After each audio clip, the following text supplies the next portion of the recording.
Mr. Antonio, Here. Mr. Badger, Mr. Bleefeld, Here. Ms. Kiavachi, Here. Mr. Golfin, Here. Ms. Kiriakis, Here. Dr. Morris, Here. Mr. Walker, Here. Mrs. Ginsburg, Here. Reed Harris, Here. Isabel DaCosta. Here. All right, welcome everyone to this August 26th board meeting of the Wissahickon School Board. Would everybody please join me now for the Pledge of Allegiance?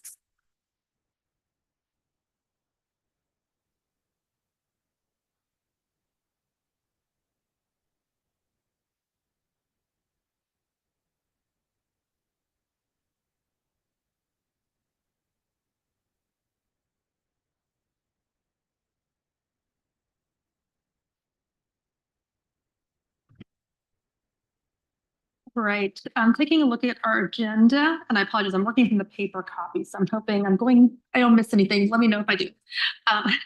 So first, just listing out our prior meetings. We've been on May 27th for a work session, June 2nd for a regular public board meeting, and June 12th for a special public board meeting.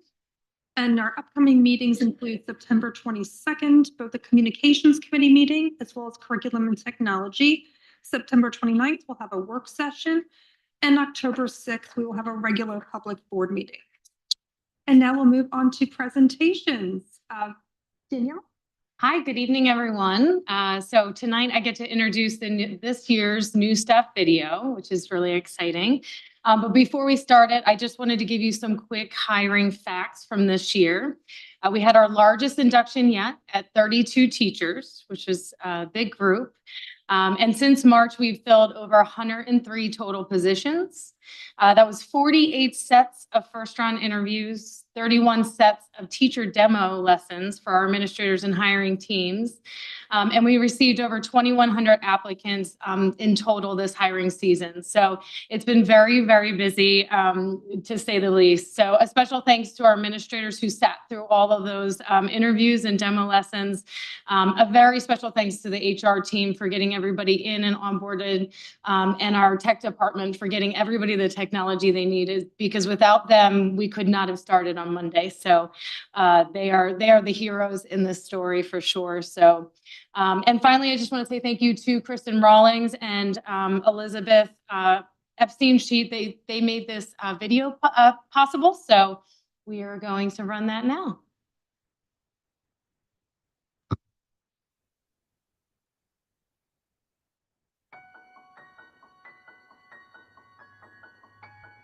Hi, I'm Dr. Sean Gardner, Assistant Superintendent. Hi, my name is Carrie Coleman. I am teaching Ceramics 1, 2, and 3 at the high school. Brittany Stackhouse, LTS 6th grade math at the middle school. Hi, my name is Claire Park, and I'll be teaching kindergarten at Shady Grove Elementary. Hi, I'm Kelly Carter, principal of Stony Creek Elementary School. Lindsay Nikolov, middle school principal. My name is Mark Basikia. I am a 6th grade social studies teacher at the middle school. Hi, I'm Kat Hopkins. I'm an occupational therapist. I'll be working at Stony Creek and Shady Grove. My name is Greg Striano. I am a school counselor at Shady Grove Elementary School. Hi, my name is Corey McConaughey. I'm the new school police officer here for the Wissahickon School District. Hi, I'm Sam Govitz. I am a physical therapist. I will be in all 4 elementary schools. Hi, my name is Ella Cummings. I'm going to be a 3rd grade long-term substitute teacher at Shady Grove Elementary. Hi, I'm Brianna Wisniewski, and I am the new English teacher at Wissahickon High School. Hi, my name is Gianna Marino. I'm going to be teaching global history at Wissahickon High School. Hi, I'm Danny Knoll. I'm the Global 2 history teacher at the high school here. Hi, I'm Kayla Parks. I'm the new 4th grade teacher at Shady Grove Elementary. Hi, my name's Kelsey Sun, and I am going to be at Bluebell Elementary for 3rd grade. Hi, my name is Kinsey Hartert. I will be teaching 3rd grade at Stony Creek. Hi, I'm Kristen Graham, Assistant Business Administrator. Hi, I'm Kristen Funk, Supervisor of Special Education for grades 4 through 7. Hi, my name is Kristen Wirtz. I am an office clerk in the Special Education Department. Kristen Nevels, BCBA, Stony Creek. Hi, my name is Kwamina Answa. I'm going to be teaching 7th grade math at Wissahickon Middle School. It's Marcy Drury. I'm going to be teaching K-5 art at 3 schools. My name's Nick Zell. I'm the new PE teacher at Wissahickon High School. Hi, my name is Peter Garcia, and I'm the music teacher at Stony Creek Elementary. Hi, I'm Shane Dockery. I am the new 8th grade social studies teacher at Wissahickon Middle School. My name's Hannah Evans. I'm a school psychologist at Stony Creek Elementary School. Hi, my name is Hal Baddorf, Wissahickon High School, Family and Consumer Sciences and Business teacher. Hi, I'm Derek Platt. I'm the new transportation director. Hi, my name is Jess Doyle. I'm going to start this year at Bluebell as one of the PACE teachers. Hi, my name is Caroline Harrell. I'm going to be at Lower Gwinnett as a reading specialist. My name is Colin James Getty. I'm a long-term substitute for social studies in the high school. Hi, my name is Sarah Kellenberger. I'm going to be a speech-language pathologist at Shady Grove Elementary. Hi, I'm Noah Klaus. I'm at the Wissahickon Middle School teaching 6th grade science. The reason I came to Wissahickon is because of the true blue with a heart of gold. Great community. As I grew up in the area and I would really love to serve my community. The district aligned with my values. Wissahickon's focus on diversity and building a positive learning community really attracted me. Great recommendations from people who have worked here in the past. A small community to feel like family. Strong community here at Wissahickon. DEI initiatives. I love working at Wissahickon. I'm an alumni here. It's got a great sense of community. It's a great community that prioritizes dignity, new experience, great staff, and awesome reputation. A very welcoming environment for the diversity. Positive working environment. Culture and relationships. Great reputation in the community. Wissahickon Middle School is a place of academic excellence, and it's a wonderful community. Vibrant, diverse community. The opportunity to meet lots of people, work with other art teachers, and collaborate with a lot of other teachers. Community and partnership with all the other teachers in the building. Because of the great community and great staff.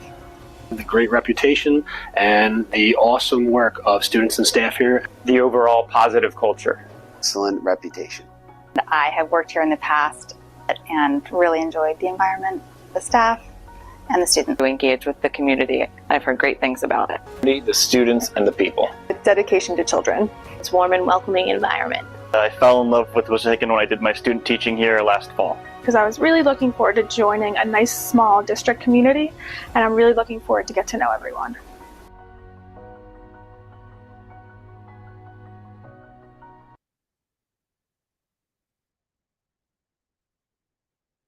Great, thank you so much. And that's amazing to have that many applicants and to do that many interviews over the summer. So thank you to you and your team and all the staff that participated. That's amazing. And I love the video. All right. Any other comments? So Danielle, thank you so much for all your work this summer in hiring these applicants. And I can tell you that my kids have a few of those middle school teachers and they're giving them, this is only day 2, but they're giving them a rating of A+ so far. So good job. Yeah, I agree. My kids are loving some of these new teachers also. So awesome. Anyone else? All right, then we'll move on to our first public comment period. And the board appreciates hearing from the community. A maximum of 5 speakers will be heard on the same topic. Please limit your comments to 3 minutes. In the interest of fairness and in order to treat all speakers equally, it is the board's practice not to engage in dialogue with speakers. When appropriate, we'll follow up with responses on board docs. When approaching the podium or speaking online, please make sure to state your name and your municipality of residence, as well as the topic on which you're speaking. And this first public comment period is for agenda items only. And it looks like we have one person registered in person, and that's Carmina Taylor.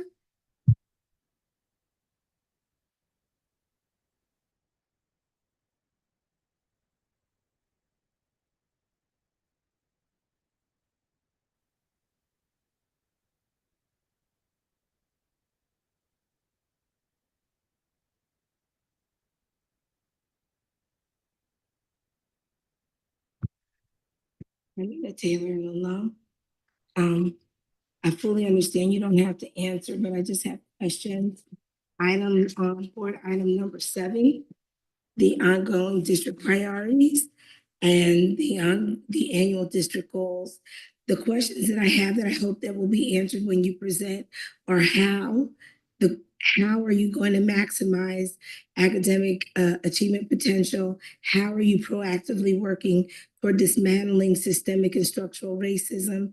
How are you continually identifying and eliminating the opportunity and learning gaps? In terms of value, what does that look like when you want to operate the school district with a focus on both efficiency and accountability? So those are my hows and whys. I just want to point out in terms of item number 10, all the lawsuits, I think we're up to $7 million that has been paid out by the district in the last 4 years.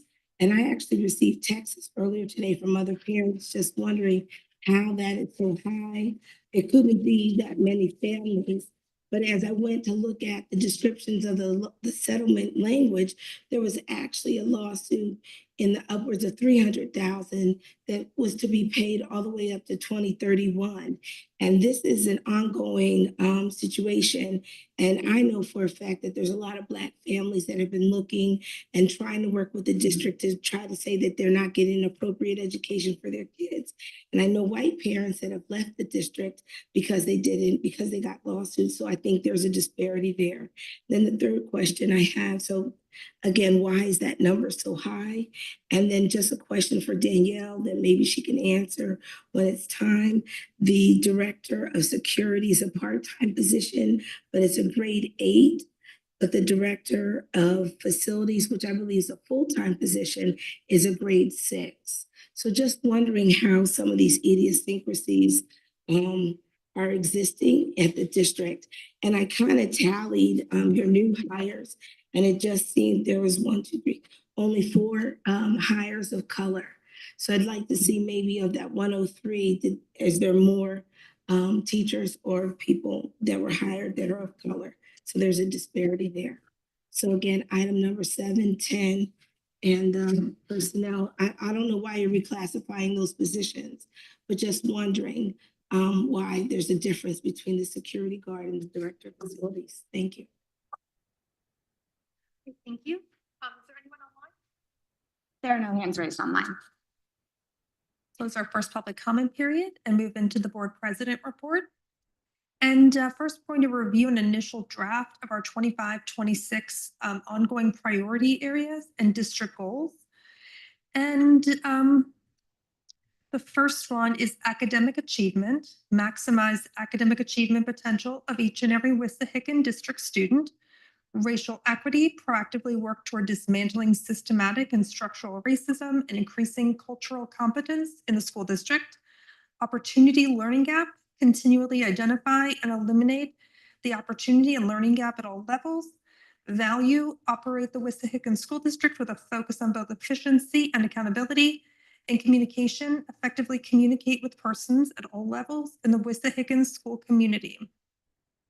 And then moving forward at our 25-26 goals.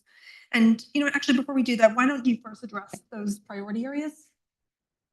Thank you. Yes, the priority areas that are listed here under item 7.1 are ongoing district priority areas that the district has used to drive the selection of the district goals each year. So these haven't changed in at least a few years that I've been here, but they've been helpful to help us to keep centered what the district priority areas are. And even outside of these goals, the work continues around ensuring that these areas are centered. And so one of the things that we'll talk about with the 4 goals that were selected for the 25-26 school year, I had the opportunity to do some work engaging with the community, engaging with various stakeholders, engaging with staff and students and administrators and board members. And community members and community partners. And through that work of engaging, we sort of had some insights from areas that should be priority in terms of selecting goals for this upcoming school year. And so coming out of that element of my superintendent entry plan, we've crafted the goals that are here that are listed as the 25-26 goals that are listed here that align with the priority areas, but also align with the priorities that have come out of the community work that we've done. So we'll go through the 4 goals that are being recommended to the board for the 25-26 school year. Great, thank you. So the first goal is to foster a safe and supportive school environment. Create consistent school-wide behavior expectations and restorative approaches that promote safety, respect, and belonging in every learning environment. Goal number 2, strengthen communication and transparency, establish clear and timely communication protocols, and reinforce accessible pathways for resolving concerns to help foster trust through transparency and responsiveness. Number 3, advance academic excellence and educational equity. Establish a comprehensive plan for creating a portrait of a student that reflects the district's aspirations for every learner and is grounded in strong instruction, culturally responsive practices, and opportunities for advanced learners. And goal number 4, long-term facilities sustainability. Develop and adopt a comprehensive 10-year capital improvement plan that addresses the facilities and capacity needs of every district building to support the long-term sustainability and adaptability of learning environments. So I'm going to have Dr. Dewan go over these a little bit more in depth. Thank you for that. And I want to make sure to highlight that this, as you mentioned, Madam President, is the initial draft of the goals. And so it's for the board this evening to get feedback and share their thoughts. And what you see is a very truncated language around the goal. And once we have guidance from the board and confirmation in terms of the drafting of the goals, administration will then take the goals and create what's called SMART goals, making sure that we have key performance indicators that are aligned to each goal so that we know how these goals are going to be monitored. What are we expecting in terms of outcomes for the goals? So I just want to make sure to acknowledge that this is the sort of abbreviated version of it, and then they'll be further developed out so that as we give updates throughout the year, we'll be taking a look at those key performance indicators to monitor our progress toward each of those goals. And then I'll speak a little bit about each of them very briefly. Of course, for goal number 1, we want every student to feel safe and respected and supported at school. And so we're going to continue to build that consistent work around behavior expectations. You know that the district has for the last couple of years, and last year was year 1 of implementation of positive behavior interventions and supports. So there's still good work that has happened and still work yet to come around that. And so ensuring that we're continuing the work around behavior expectations and ensuring that we're being responsive to concerns that come up related to behaviors as well. For number 2, we know families and staff deserve clear and timely and transparent communication. That's something that we've gotten feedback from the community and from the board. And so we're going to work to ensure that we have efforts in place to streamline how communication flows in our district and making sure that we have those accessible pathways for resolving concerns that do arise. And for goal number 3, we are developing that portrait of a graduate or portrait of a student. And this is a community-driven vision that outlines the essential skills, knowledge, and character traits that we want as a Wissahickon School District community for every student to have when they graduate from our district. So this is something that's new. Our district has not embarked upon this journey yet, but the portrait will help guide how we align our curriculum, our instruction, our student experiences, making sure there's equitable access for all students across all grade levels, and that every student is prepared for success in their college career or life after grade 12. And then for the last goal, that's really focusing on our efforts to ensure that we're meeting the needs of today and tomorrow, understanding that we need to establish this sort of 10-year capital improvement plan to take a look at how we're going to help to maintain safe and adaptable and sustainable school facilities across the district. This has come up in board conversations and community conversations, looking at the growth in the district, looking at our facilities that we have. And so these 4 goals were selected because it's an outcome of those conversations that we've been having and are aligned to the district priorities that you've read at the beginning of this segment. Wonderful. Thank you so much. Do we have any comments from the board regarding these, Steve? Thank you very much, Dr. Dewan. The portrait of a student, and that student sounds like the portrait of a graduating student. I guess I'm interested in understanding how we would measure that over time and if there's different parts of the portrait at different age levels. There are, and Dr. Gardner can speak a little bit to that and looking at those transition points. So the process of this goal for this year would be establishing a plan to make sure that we have a process for community involvement in creating the portrait of a graduate. Dr. Gardner can speak a little bit more to that. Yeah, thank you, Dr. Dewan. What we would look at is each transition point, we would set that portrait of a student, so that 5th to 6th grade, and then 8th to 9th grade. And then based on that plan, we would look, are we hitting those benchmarks for what we see as a portrait of a student going from 5th grade to 6th grade, ending their elementary experience, then transitioning from 8th to 9th grade. What does it look like as a portrait of a graduate from the middle school? And then our portrait of a senior who's graduating. And then over time, we can establish, is that meeting our needs? Or do we need to backtrack it even further down lower to see a portrait of a student, maybe at 2nd grade, 1st grade? But we'll start with those transition points. And the nice thing about this, the process of identifying and creating a portrait of a graduate, portrait of a student, is it takes a look at the whole child. So it's looking at a student academically, socially, and emotionally, and behaviorally as well. So it's all encompassing, really looking at the whole student.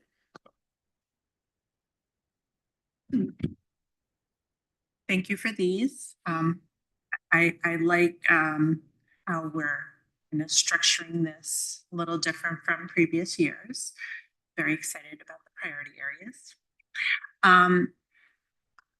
And I think I need a little bit more time to sit with this, but I guess my knee-jerk reaction with goal 3 is advanced academic excellence and educational equity.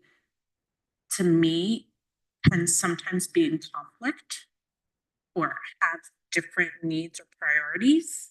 So grouping them together, I'm struggling with that one a little bit, and maybe I just need to sit with it for a little bit. But that's the only thing that I'm curious about. And then I love the concept of portrait of a student. My only thought there is, how do we make it fluid enough to ensure in our very changing world, with our very changing needs and with the environment we're living in, that we keep that portrait also fluid, because nothing is static anymore. So how do we create a portrait that's also reflective, which is very hard to do. I know we need to start somewhere, but I just want to ensure that it's not just for now, but also for tomorrow and the day after, if that makes sense. That absolutely makes sense. Thank you for that. That's excellent feedback. Thank you. And just to touch on that point, we're brought to Victoria Bernhardt's work, which does a more comprehensive look at a student and a holistic student, and is a process that is open enough to be dynamic, that you're talking about, that we can respond dynamically to what are the needs not only today, but tomorrow as well. And have you seen this done in other districts and it's been successful? Great. It's wonderful. Yeah, I was also gonna, that was my question. Is this a data-driven based idea? I assume if it comes from Dr. Dewan and Dr. Gardner, it is, and that it has shown success. And I guess my real question is, what happens if a particular student doesn't reach the portrait ideals that we have? So that's where the multiple checkpoints come into play, that we can identify early and often which students that we need to support and accelerate their learning in some holistic way. So it gives us this common language to talk across levels so that we can then transition with students and support them all the way to the end of their career here in Wissahickon. Well, any other comments or questions? Is this about all the goals we're talking about, right?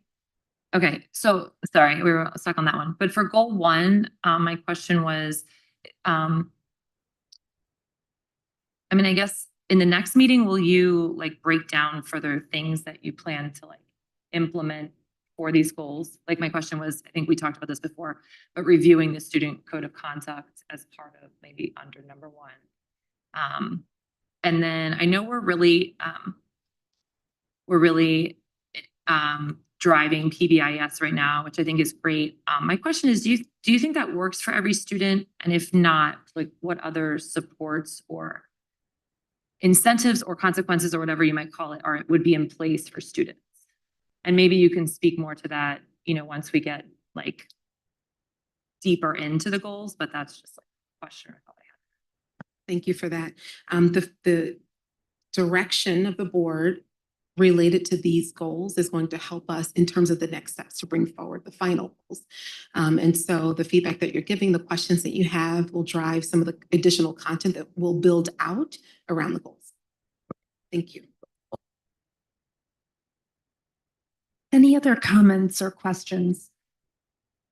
All right, well, thank you everyone for your feedback. We'll now move on to 7.2, which is approval of Kristen Graham as the board treasurer for a 1-year term. And Kristen Graham works in your office, right, Tim? Yes, we just haven't had, I guess, a chance to meet her yet. We'll meet her during budget season. But so do we have a motion? So moved. Second. A motion's been made and seconded. Are there any comments or questions? I don't know this person. Tim, can you give your full endorsement of Kristen? Since I trust you. It's been 4 weeks, but yes, Kristen is capable of doing the treasurer's position. If you're watching carefully, she was in the new staff video. Yes. Yeah. Yeah, she was one of the Kristens. She was one of the 4 Kristens. Great. Then if there's no, What was her previous role? did you have a previous role, Tim? She was the assistant business director at Exeter Township. Oh, okay. If there's no other questions or comments, all those in favor? Aye. Anyone opposed? Right, motion passes. Next is approval to the Racial Equity Oversight Committee this is approval to change the name, correct? Okay, approval to change the name of the Racial Equity Oversight Committee to the Board Educational Equity Oversight Committee. Direct the administration and the solicitor to prepare draft modifications to the board policies 005 and 006 to reflect this, and to specifically address these policies with committees, which committees are standing or ad hoc committees for future action by the board. So this is a name change in policy, and then also indicating, because currently our policies don't indicate which committees are standing or ad hoc, correct? That is correct. And it is essentially directing us to make those changes and make those modifications to the policies. The policies, in terms of the actual changes to the policies, will go through the policy committee as typical policies do. So for tonight's action item, the one change that would be immediate is the renaming of the Racial Equity Oversight Committee to become the Board Educational Equity Oversight Committee. Those other 2 are directing administration to make changes which will flow through the policy committee. Great, thank you. Do we have any comments or questions regarding those changes? What was the main reason we're changing the name? Can you just give me a brief? I think essentially the thought behind the name change of the committee is to bring it in alignment with our actual policy, which is titled Educational Equity. So since the committee is sort of the operating arm of that policy at the board level, we thought it made sense to align the names. Any other comments or questions? All right, seeing none, all those in favor? Aye. Anyone opposed? All right, motion passes. Thank you. All right, we'll go on to the superintendent report. Thank you. Good evening. I have 2 informational items this evening. I want to start by expressing gratitude to our staff, our students, our families, administrative team, our board, for a safe and energizing start to the new school year. And so my first item here is about the opening of the 25-26 school year highlights.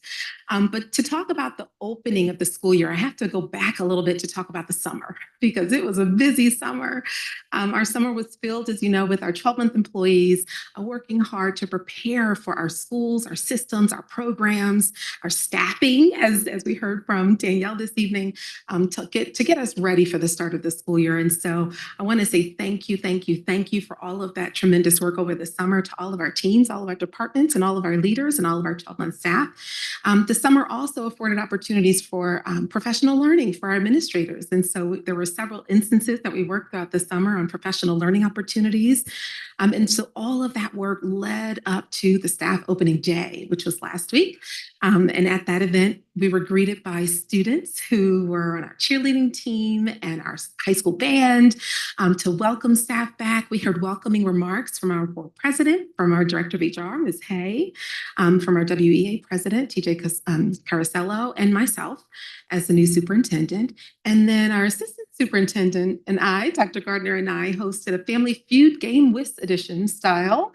And that was a nice way to get the school year started with a joyful celebration and really to help us to come together as one WIS family. So it was a joyful celebration. We heard lots of wonderful feedback about the fun and joyful moments that we created for staff to come together, which was awesome. And at that time, I also shared, and also my newsletter, shared with the community that our theme for the year is Every Student, Every Day. And the intentional focus is on highlighting the importance of making sure that every student feels supported and challenged and valued every single day. But it also underscores the importance of every staff member feeling that as well in order for them to do their best work to ensure our students are getting their needs met every day. So Dr. Gardner, a little later, will share more of an update about induction and the in-service days as a part of the start of the school year. And we know today was the second day of school. And oh my goodness, what a joyful start we had yesterday. Our district admin team, every year, we invite them to go to the schools and help with arrival and dismissal on the first day. So we kept that tradition alive, which was awesome. And then Dr. Gardner and I got to visit every single school, all 6 schools yesterday. It was a busy day. We were tired at the end of it, but it was wonderful to get into every school and see our leaders, see our staff, see our support staff, see all of the students. They were so excited. They were spending time getting to know one another, spending time building relationships with the adults around them, which was wonderful. That's exactly what we want to see on the first day of school. They were also practicing some procedures, like practicing what dismissal is like. But that's also a part of the opening day. So there were lots of laughter, lots of smiles. In the beginning, there were a couple of tears, mostly from the adults who were dropping off some kindergartners. Not so much from the students, but more so from the adults, because we know it's hard for parents and caregivers too. But it was just such an honor to be a part of such joyful moments, to get us started on a wonderful school year. And I'm just so grateful and appreciate the support of our families and our staff and our community as we get this year started and do the good work together as a team. Before I move on to my next item, any questions or comments about that? I just want to say it was such an energizing day for the opening day. I've been to a couple of them over the past couple of years, and this was more excitement than ever. Like the Family Feud was awesome. We got to learn a lot of things about Dr. Dewan. That was a bonus round. I had nothing to do with it. So that was fun. But yeah, I just felt I got such positive feedback from everybody that I spoke to. Like everybody just loved it. So awesome. Great work. I had a question actually for our student board reps for Isabel and Reed. How was the first couple days of school for you guys?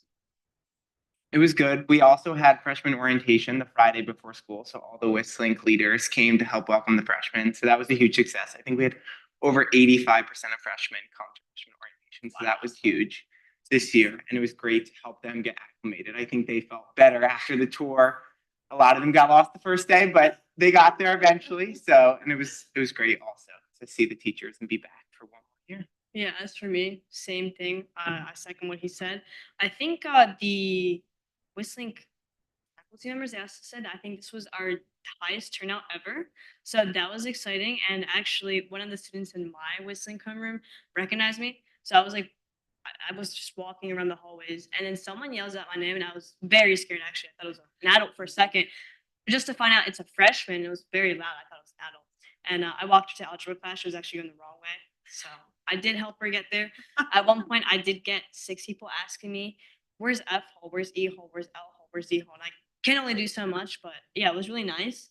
And then it's also nice to see the teachers too, because after summer you can like say, "Hi, I'm back. I'm here to bother you again." And yeah, also like smooth start to class. I think it was also pretty positive as well. And our WIS Links program is amazing. The leaders do a phenomenal job for freshman orientation. And then the WIS Links leaders throughout that first, is it the full week of school, the first full week, are there to assist and guide and support. And on that first day, we saw so many, the blue shirts.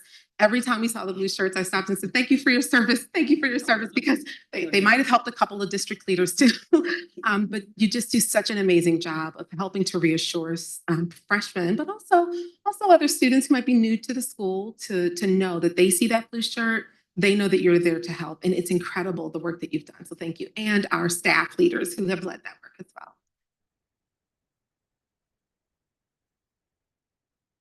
All right, with that, I'll move on to my second item, which is just a brief update about the superintendent's entry plan. So as you know, over the past several months, I've been engaged in listening and learning as a part of my superintendent's entry plan, and from community members and, from community conversations to the meet and greets to the conversations with staff and students and families and board members and administrators and community leaders.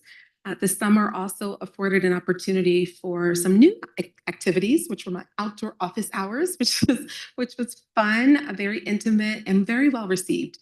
I also had the opportunity to meet with our faith leaders and emergency officials to help to build trust and collaboration, which was wonderful. Dr. Gardner joined me on many of those opportunities, which was wonderful for him to make those connections as well.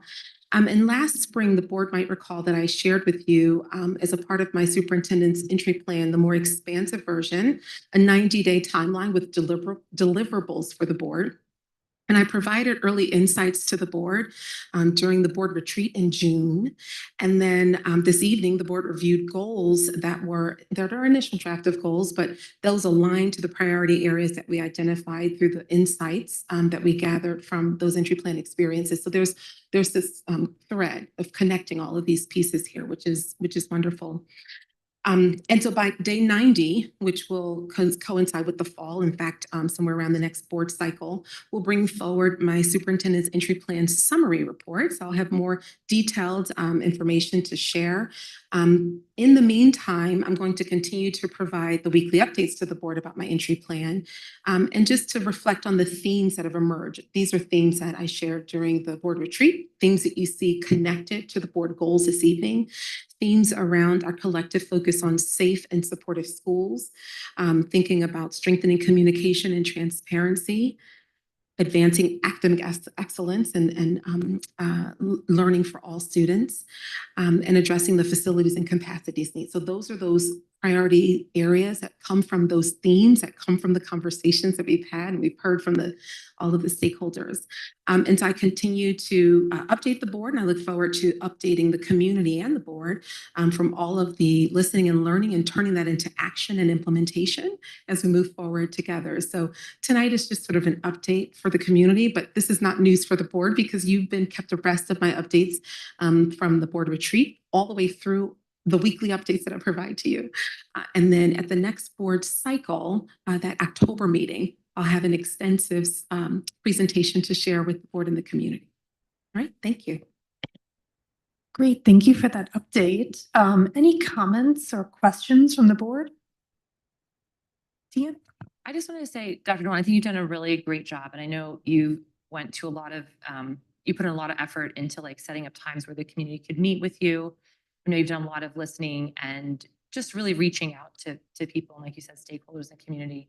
You worked so hard this summer to bring Dr. Gardner on board. You worked without an office for most of the summer, and you're really doing an incredible job, so far. And I just want to thank you for all the effort. And it was a lot of work, and probably just like jumping in with both feet here, but thank you. I appreciate it. Thank you. It's easy when I have a community that's so supportive. So thank you to the board and to our administrative team, our staff, and our community, our families, and our students. And I look forward to continuing to share updates and continuing to engage with the community. So that's not going to end just because the school year has started. More of those opportunities to come, so stay tuned. Great. Thank you so much for all that work as well as that report. All right, so we'll move on now to our Assistant Superintendent report. Mr. Gardner? Thank you, President Ginsburg. So we have two informational items for you tonight. The first item is a recap of our new staff induction. And again, a huge thank you to our human resources team for all of their incredible work in putting together such an amazing class of inductees.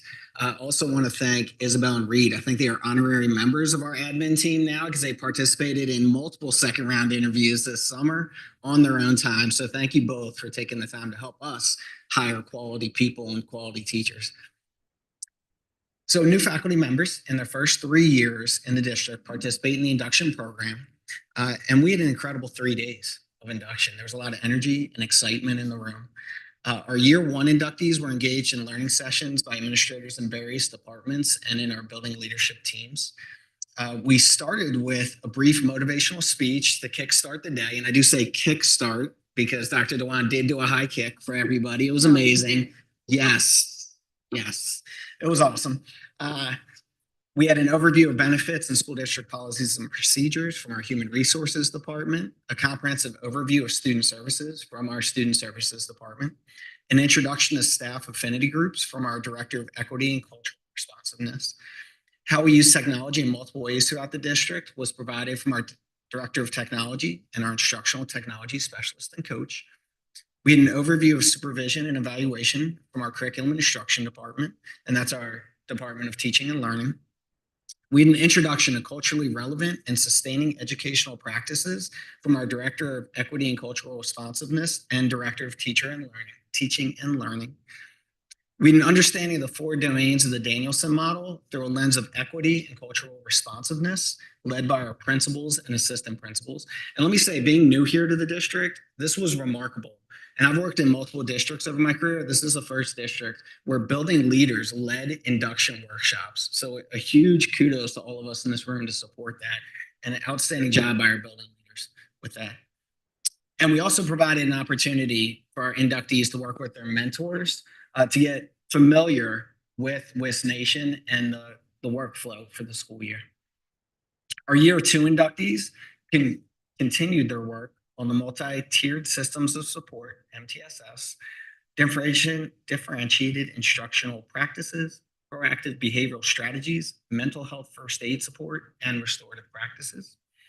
And our year 3 induction group continued their work to dive deeply into their book study on culturally responsive teaching in the brain by Zaretta Hammond. And with that, I will take any questions about induction.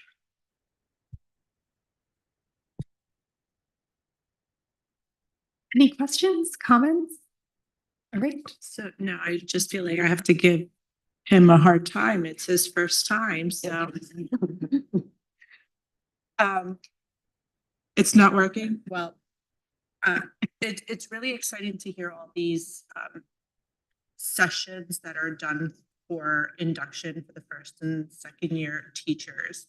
One thing, and not necessarily a question to be answered now, but a thought, and I've posed this thought in the past: how do we keep kind of some of that energy throughout the year and not just for the first and second year induction teachers?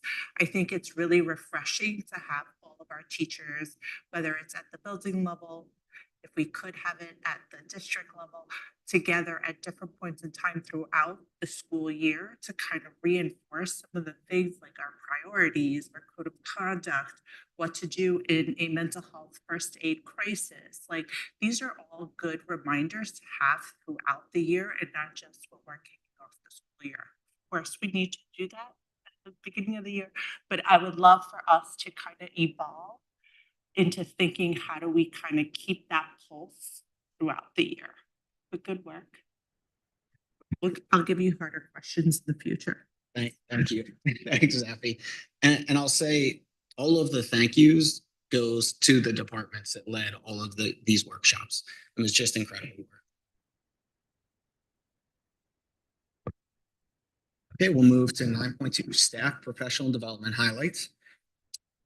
So again, The same leadership team, our Director of Teaching and Learning, Supervisor of Teaching and Learning, Director of Student Services, Supervisors of Special Education, Director of Equity and Cultural Responsiveness, Director of Technology, Building Principals, Building Assistant Principals, Instructional Technology Specialists, and Coach, all coordinated professional development for every single member of our staff across that after the welcome back across those 3 days. Some of the highlights of those areas, and these are included but not limited to, our new illustrative math core resource in our math classes across the district, the multi-tier system of supports, MTSS, Amplify core resource training, a focus on community partnerships with student activities and projects, performance-based assessments, and also student data review, collaborative conversations, and planning, to just name a few of the sessions that our teachers and faculty participated in. We also want to thank all of our instructional leaders and coaches for providing such high quality experiences for our teachers. We saw engagement, we saw growth, we saw learning, we saw collaboration, we saw motivation, we saw just an overall energy to the staff that they were ready for day one. A special thank you does go out to Dr. Schmidt, our Director of Teaching and Learning, who orchestrates through her team all of the professional development for induction as well as these professional development days. And it is a huge task when you think about it, to develop a plan that an entire district is engaged and motivated through this professional development, sees it as valuable. So a special thank you goes to Dr. Schmidt. Any questions or comments from the board? All right, well, thank you so much for that first report. I guess this was your first report as superintendent also, so great work to both of you. All right, board solicitor report, Michelle. Thank you. I have 5 action items tonight. There are 5 separate settlement agreements that are described sort of generally here between different families and students between and the district. I'm looking for approval of action items 10.1 through 10.5. So moved. Great, the motion's been made and seconded. Are there any comments or questions? Steve? I saw you grab it. Any comments or questions? And we did get a memo on these, so everyone should have received that. All right, well then if there's no comments or questions, all those in favor? Anyone opposed? All right, motion passes. Thank you. Board Secretary report, Tim. Tonight for your approval are items 11.1 through 11.4. The resolution with W1225 to allow Dr. Dewan to electronically sign PDE documents and the meeting minutes for the May 27th, June 2nd, and June 12th. Second. All right, a motion's been made and seconded. Are there any comments or questions? Just one comment. I did notice and appreciated that there's more detail provided in the minutes on the public comment sections of our board meetings. So thank you for that. Any other comments? So is the electronic signature thing just like a pretty standard thing, but we just have to approve that she can do it? Is that what it is? Unless she wants to get writer's cramp, yes. Is it, do we do this every year? I don't remember doing this. It's the changing of the superintendent. Okay. Cool. All right, any other comments or questions? All right, all those in favor? Aye. Anyone opposed? Motion passes. Thank you. Board Treasurer report, Tim. Tonight for your approval are the May, June, and July Treasurers Report. I want to point out that these reports have been revised and run through Mr. Walker with regards to the new format to provide more clarity on the district funds. So moved. Second. A motion's been made and seconded. Are there any comments or questions? Just a comment affirming that Mr. Bricker did run these by me and that they are simplified version of the treasurer's report. So it should be easier for both the board and the public to understand the financial statement. Treasurer's report. Great, thank you. Any other comments or questions? All right, all those in favor? Aye. Aye. Anyone opposed? Motion passes. Thank you. Human Resources Report, Danielle. All right, hello again. So items for this month's agenda include retirements, resignations, appointments, changes of status, leaves of absence, summer appointments, and volunteers in 13.1 and 13.2. This does include the change in status for Mr. Kelly from the high school assistant principal to our newest principal at Shady Grove Elementary. And so with your approval this evening, we're excited to have him start next week, right after Labor Day. Congratulations. Item 13.3 is salary changes for professional staff that have received additional education and are eligible for salary advancement. We do this one time per year at the beginning of the school year. So you'll see these in this agenda and the next maybe one or two in November if there's some strike. So, but it does happen one time per year for educational attainment. 13.4 includes the list of appointments, resignations, and changes for our upcoming extracurricular positions. And then the next agenda items are revised job descriptions in 13.5. So the director of facilities, the business director, and the assistant business director, these are changes in title only. We wanted to update them to make them a little bit more modern, to reflect some of the area districts, the titles that they use. So that is all the changes in those three. And again, just to sort of get us into 2025. And then the director of security job description was updated to better align with the duties of the position. So this was a newer position a few years ago. So obviously things change a bit. So we revised that, and also the position will be coming under the direction of the business director now, Mr. Tim Bricker. So all of those changes are reflected in the job description for the director of security. And then 13.6 is for conference approval. 13.7 are extracurricular job descriptions. 13.8 is for a classroom assistant on special assignment. Just as a reminder, to fill a leave of absence, we have a classroom assistant who's stepping up as the teacher on special assignment. They remain a support staff. However, they step up with. Typically, they have a certification or they're emergency certified to step up in that classroom. They know the students. It's actually a really great fit, especially for shorter term assignments. So we're really lucky to have classroom assistants willing and able to do that for us. And then finally, the last item is 13.9, and it's the approval of temporary support for an acting assistant principal while we conduct the search for our next high school principal. With Mr. Kelly's vacancy. So this evening, I'm seeking approval for action items 13.1 through 13.9. Thank you.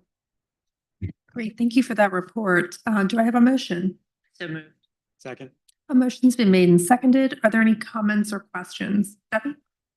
Well, I'll be the first to say congrats to Mr. Kelly. We're excited to have him not only stay within our community, but grow his career and step up at the Shady Grove Elementary School. Did I say that wrong? Oh, okay. I'm very paranoid. So I wish that there was like little descriptions for 13.7 for the Glamour Gals Club, because I assumed what that was without reading it. And then I read the description and I was floored by it. And I thought it was so special. And I'm very excited to see this kind of service being brought forward. So good job. Danielle, thank you for all the work. I don't know how you do it every summer, but we're very grateful for you and your team and everything that you guys have to do, and technology and everybody who has to do all of this work. So I'm excited to see all the new people coming into West Nation. Thank you. Yeah, like Zeppi, I was pleasantly surprised that Glamour Gals has nothing to do with Glamour magazine or makeup or any of that sort of stuff. But it does have a very good purpose. I just had one comment. I think we should note Dr. Dewan's recent promotion in 13.6. She is no longer the assistant superintendent. She's superintendent.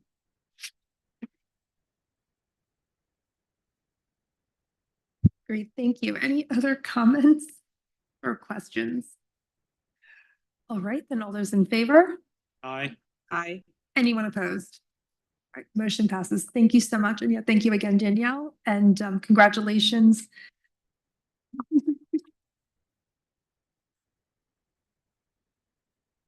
You should go home.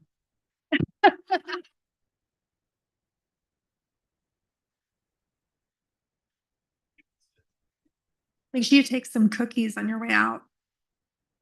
Exactly.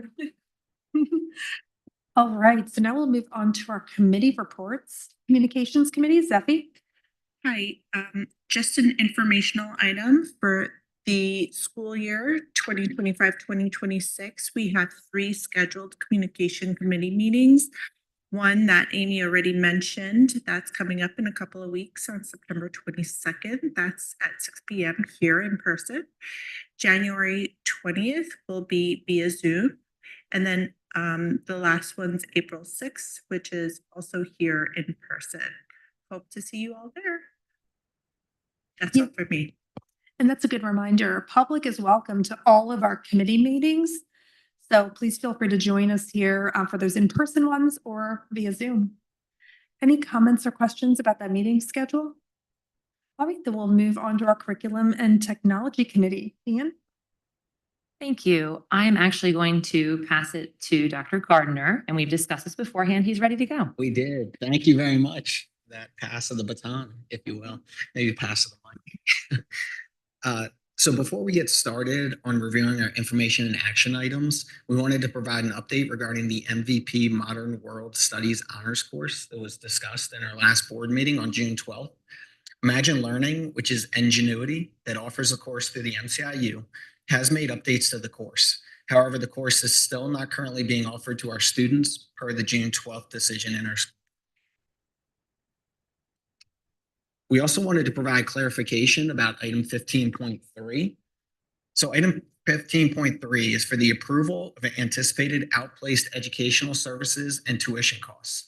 As a reminder for the board, the outplacements are identified by the district because a particular program at another institution is determined to best meet a student's unique educational needs. These placements are based on team decisions during the IEP process and are chosen for the specialized support they provide.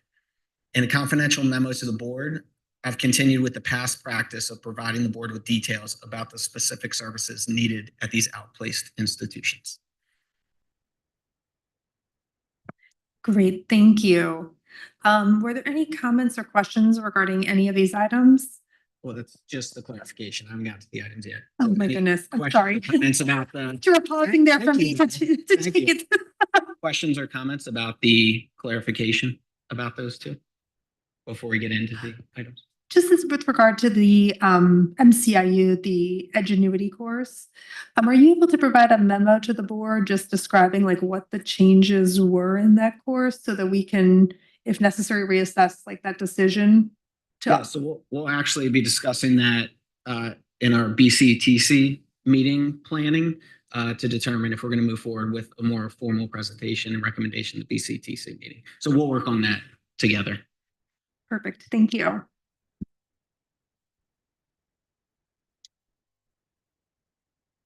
Okay, then we'll jump into it. So for your review and approval tonight, we have 8 items under the Curriculum Technology Committee section. The first item is for informational purposes only about the Curriculum Technology Committee meeting schedule.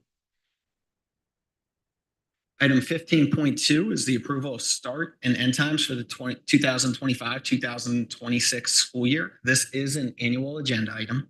You will see there were changes made to our elementary start times for this year to streamline our transportation for students and to make it more efficient across all 4 elementary schools. Item 15.3 is the approval of anticipated outplaced educational services and tuition costs for students. And you will see the table summarizes the majority of the anticipated outplaced educational services and tuition costs for the year. However, there may be additions to this list periodically throughout the year. In some cases on the list, you will see the contracts are still under review with our solicitor, or we have not yet received a contract, and so the tuition is an estimate at this time. But rest assured, in all cases, the contract status is noted there, and we always ensure our solicitor reviews. This is a similar cost to prior years. And the outplacements are identified by the district because a particular program at another institution is determined to best meet the student's unique educational needs. Item 15.4, approval extended field trips for Wissahickon High School athletic teams and or clubs and activities. Item 15.5, approval of addendum to Montgomery County Intermediate Unit Agreement for Title I services to be provided for eligible students in non-public schools. Item 15.6, approval of Title III Memorandum of Understanding with the Montgomery County Intermediate Unit. Item 15.7, approval to purchase annual subscription renewal with Leader Services for IEP writer licenses and modules. Item 15.8 is the approval to adopt the elementary reading and math after school program. And there are two slight changes this year to that program that we have had for multiple years. So we've had the program for multiple years. We are shifting the program structure. So it's shifting from 3 sessions to 2. And what we found is that many staff and students participate throughout the entire program. So this adjustment aligns with our participation trends. The January start for session 2 still allows the building teams to add students who may need support mid-year. The other slight change is transportation costs. The transportation cost has increased and will now be billed at a flat rate for the entire bus run.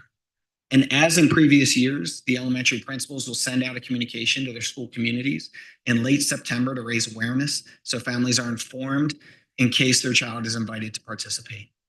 And with that, this evening, I'm seeking approval for items 15.2 through 15.8. So moved. I have a motion. It's been seconded. We'll do comments and questions. I actually have a question regarding the school time changes. I'm just wondering, I know it's only day 2, and I know we always have hiccups, at the beginning of the year with transportation anyway, but I'm just wondering if we've noticed any improvement. I know my kids go to Stony Creek and buses often arrived late there because of doing the prior runs for the middle school and high school. So I'm hoping the pushback in time, helps that moving forward. But have we noticed, in these first 2 days, any improvement? So it's, like you said, it's only been 2 days. The first couple days, the students are still figuring out which bus to get on. So we've had a little bit of delays from the middle school and the high school. But the extra time we have not been as late as we were normally be. So we are getting some buses that are arriving on time, which is positive, but the goal is to get them all there on time. And as far as communications from the buildings to parents, do we have like a particular practice in place? Like if a bus is going to be a certain amount of time late that they should send out notices? Like I got one I know from like Stony Creek the other day, but I'm just wondering if we have set protocols in place. When the bus is 15 minutes late, a notice should go out to families. In prior years, we had talked about having like a tracker app for the buses. Do you know where we are with that or anywhere? We were discussing it today, actually. It's something we're looking into getting. I actually talked to the transportation director probably around 5 o'clock tonight about that. So we're working on it maybe next year, maybe? Too soon to tell. Okay, too soon to say. I don't know like the general pulse on it. My kids have never really taken the bus, but I can imagine it would be very helpful for parents to know, especially if it's like raining or whatever, like when they need to leave their house or, so I think that would be a really great shift into the 21st century for us if we could do that. The other question I had, and I sent you an advanced question, but I don't have email. My internet's not working. So why do we have to approve the start time? It's clearly already happening. And I also wanted to say that like when this decision was made to push back elementary school times, I didn't know about it. It was just made. It wasn't like a board decision. So I was just wondering, is this like a legal thing? Yeah, so thank you for that question. This does fall under PA school code, where the board of directors are responsible for determining the school calendar as well as the start and end times. With an annual item that you'll see to approve. Great. Steffi? Were you done? I have a couple of questions for the after-school reading and math program. I just need a refresher because I know this is not the first time we've done this, but I might have forgotten some of this. One, do you opt in or do you have to be kind of like given the opportunity to take this session? Number two is if you need both reading and math, can you cover both or do you have to do just one? And three, has transportation always been offered or is that a new thing? Because I don't recall that. Thank you. Thank you for your questions. First, it is eligibility. There are eligibility criteria for students to be invited to participate. So that answers question number one. Question number two, looking at the trends in data over time, these are the areas that have been identified as best targeting the needs of students in 2nd and 3rd grade, focusing on reading, and in 4th and 5th grade, targeting math. I think there is some reading in 4th and 5th grade as well, but they look at what the priority area is for each of the students who are in the program. So it's really driven by the data. And then for the third question, yes, transportation has typically been part of the program in terms of costs that have been associated. It's not typically called out. We're calling it out this year because there is an increase in the cost. But yeah, that's probably why it's at the top of mind because we're sort of calling attention to it this year because of the increase in costs. Yeah, thank you. Transportation, like that's awesome. So it was just something I didn't remember. Thank you for that. Great, thank you. Any other comments or questions, Steve? Yep, just, I think Deanne might have been too nice to not say it, but I think that question was for approval of start times, we probably should get that before the start of school for the board to do that in the future. It was really just about, we had proposed this before and we were told adamantly no. And now we're doing it, which is fine. It's fine. But I had nothing to do with it, so don't yell at me. Thank you for that. And so the distinction is, of course, the number of minutes, right? This is, we're talking about 10 minutes or 15 minutes versus the community conversations and engagement that has happened over the last few years or a few years ago in terms of more significant shifts in the start and end time. But certainly noting your concern around the timing of this is something that we will explore for moving ahead. Thank you. Great, thank you. Anything else before we move on? All right, facilities and transportation, Joe. Did we take a vote? We had a motion and a second. All right, all those in favor? Aye. Anyone opposed? All right, motion passes. Thank you, Joe. Okay, the Facilities and Transportation Committee report, we have one informational item and one action item for this evening. 16.1 is just a listing of the 2 Facilities and Transportation Committee meetings upcoming. There's one on October 28th and then another one on March 10th. 16.2 is the ratification of the purchase of 3 transit passenger vans for the Transportation Department. This was a purchase that occurred over the summer in July, I believe, when we did not have a board meeting. Tim, anything to add regarding the van purchase? So when looking at the fleet, we had several vehicles that were over 10 years. After 10 years, you don't get any subsidies on them. So we repurposed some of them and we auctioned off 3 of them, 4 of them. 2 are being repurposed as sub vans and will be utilized by the athletic or activities at the high school. So if they have small groups, they can just sign one of those out and use that. We also have one here in the back that they can sign out, which is just more convenience. It's shorter for them to get that. That'll be our primary one. The 3 new ones will be put into service to transport students and they will be eligible for the subsidy. Thank you. So with that, I'm seeking approval for action item 16.2. So moved. Second. A motion's been made and seconded. Are there any comments or questions? I have a question. We like rent most of our buses from the transportation company, from First Student, correct? Like we don't own the buses, they own the buses, or do we own the buses? The buses, they own. The vans that I'm speaking of, we own. Right, that was my question. So is it more economical for us to purchase the vans versus renting, or is renting not an option from First Student for the vans? We wouldn't be able to rent them from First Student. Plus, we're getting, you're not gonna get any subsidies back on them, so you wouldn't get repaid. The rent would probably be equal to the monthly payments if we had rented it out, which would equal the total cost of the van. It wouldn't Okay. be economic. So more economical. Okay, thank you. One question, well, two, one question, one comment. I know I've said this several times in the past, but can we explore finding vehicles that are hybrid?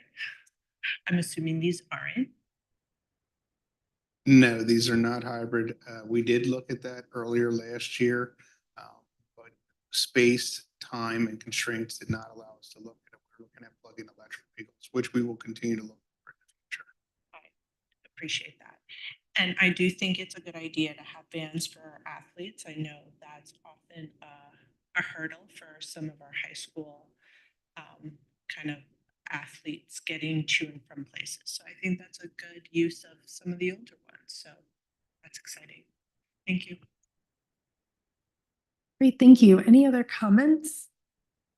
All right, then all those in favor? Aye. Anyone opposed? Motion passes. Thank you. Finance Committee reports, Steve? Yeah, we've got informational item 17.1 for the audit committee dates for reporting that out to the board. And again, a plug for public finance committee meetings where we do discuss the budget and have workshops around making sometimes difficult and challenging choices around the budget. So we welcome public input at those meetings. 17.2 and 17.3 are approval of the normal finance reports and list of payments for May, June, and July over the summer. 17.4 is we need to provide a delegate to the tax collection committee for our local taxing authority. 17.5 is approval of bus schedule changes. And so we're seeking approval of 17.2 through 17.5. Second.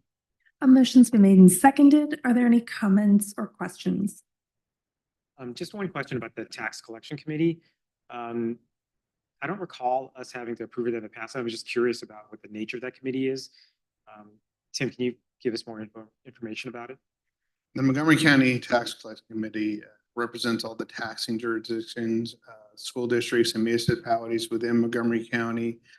They're responsible for overseeing the collection and distribution of earned income tax and the profits within the collection district. Typically, Berkheimer does most of the collections for that. We need to put in an alternate to myself, so I was approved. Now this person will be approved as the alternate. Okay, thanks. Any other comments? I do have one question regarding the bus schedules. And I feel like I may have asked this in prior years, but I don't remember the answer.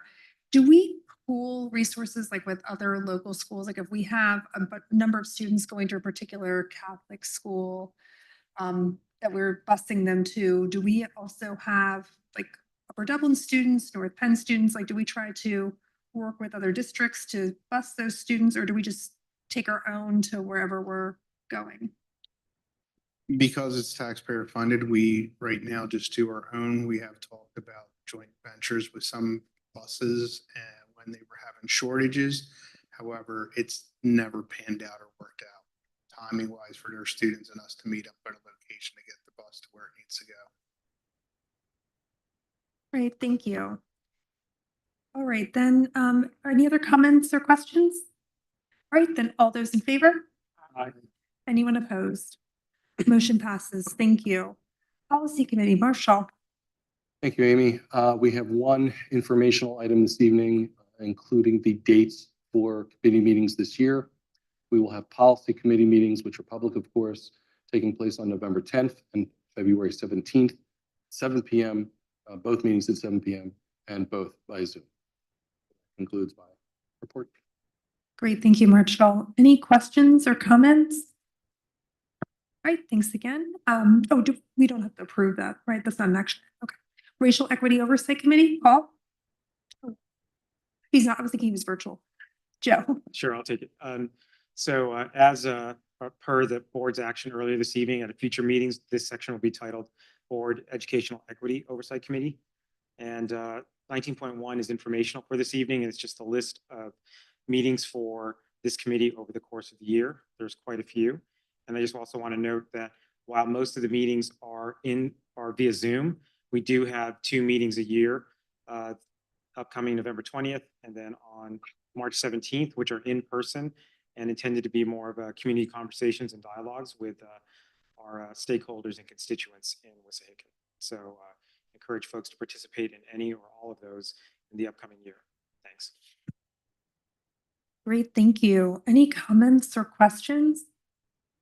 All right, then we'll move on to Board Health, Wellness, and Safety. Yes, there will be 2 meetings this year. The first one will be October 13th, and that'll be virtual. And then one on April 13th, 2026, in person here in the boardroom. Great, thank you. Any comments or questions?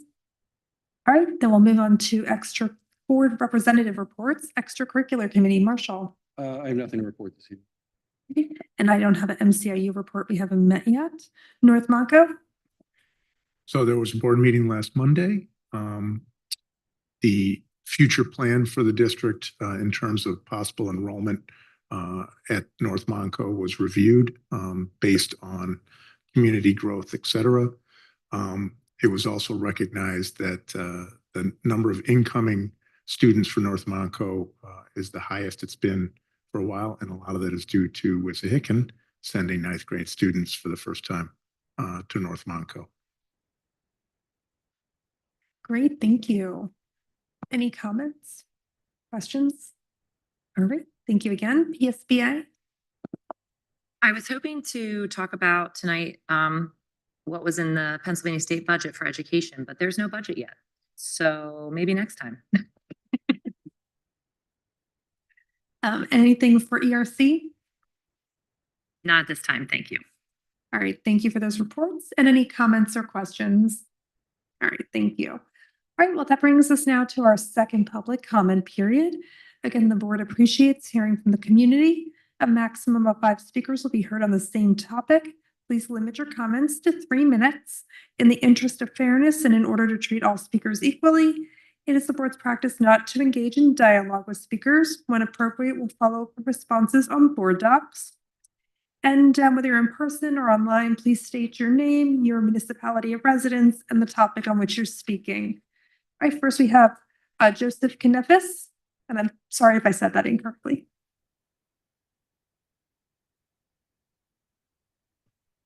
Thank you. I wanted to bring to the board's attention, my name is Joseph Kenefick, Whitpain Township.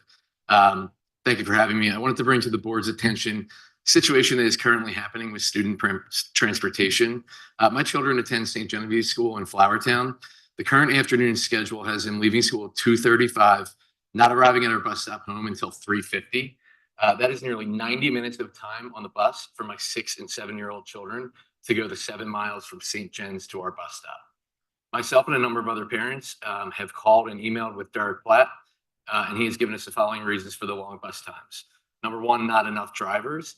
Number 2, efficiency in route planning, where we had to combine with other schools. And number 3, not enough buses and vans to be able to give us our own route from St. Jen's. To Mr. Platt's credit, he has been very responsive and respectful to all parents that have reached out to him. However, I'm having an extremely hard time reconciling the fact that the solution to too few bus drivers is making the kids suffer by sitting on the bus for 90 minutes.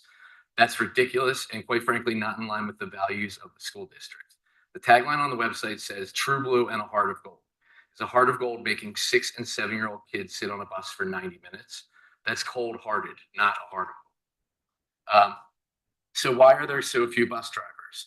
I can't accept the excuse that it's hard to hire bus drivers. It's really hard to hire anybody. Good principals, teachers, sanitation workers, accountants, anything. But solutions can always be found when the stakes are high enough. Having 6- and 7-year-old kids sit on a bus for 90 minutes are high enough stakes for action to be taken. Think about all the issues that occur by having the kids sit on the bus. There's safety issues with more time on the road, as well as more time on the bus with 30 kids from 3 different schools practically unsupervised. There's academic issues with less time to do homework, health issues with the kids not having access to a bathroom or being tired or getting car sick. There's so many reasons for the kids not to be on the bus this long. And I'm absolutely certain that no one on the board would stand for it if it was one of your kids. So the bottom line with what I'm asking is a temporary solution for the district to hire a transportation service for our kids or kids from another bus to give us an access to a bus. Part of the reason for this problem is too few drivers, and there should be money in the budget that was earmarked for drivers to be used for this service. Last year, in the middle of the school year, there were driver issues, and we had an outside service take the kids for about a month and a half. I don't believe that this was from Student First. Our kids were driven home by Dave in his minivan, and I'm pretty sure he was not a certified bus driver. I would like to see this service enacted again temporarily until more bus drivers are hired and the bus routes can efficiently be maintained without elementary schools sitting on a bus for 90 minutes. Thank you very much for your time. Thank you for those comments. Anyone online? There are no hands raised online. All right, thank Carmina Taylor.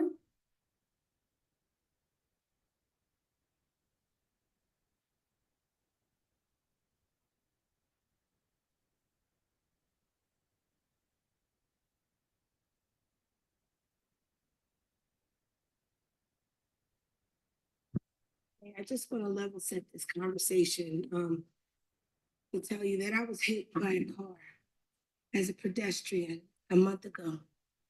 And it was a miracle that I did not sustain like major injuries.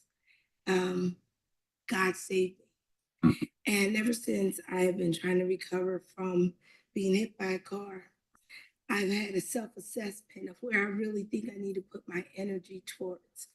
And I gotta tell you, Dr. Dewan, that you're refreshing.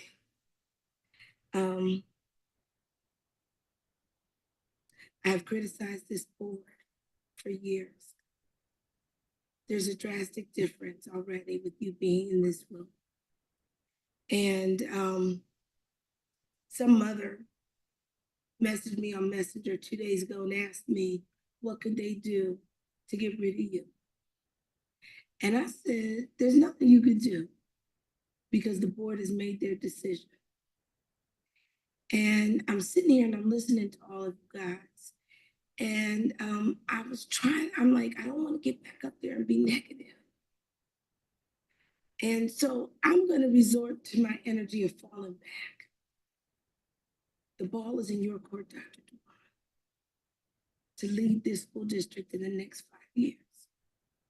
It's up to all of you to do the right thing by the kids, by the families. You mentioned community stakeholders who I don't know who they are. And it's not worth it. I'm tired. And I'm just sitting here and I'm looking at all of you and I'm saying, this is crazy, man.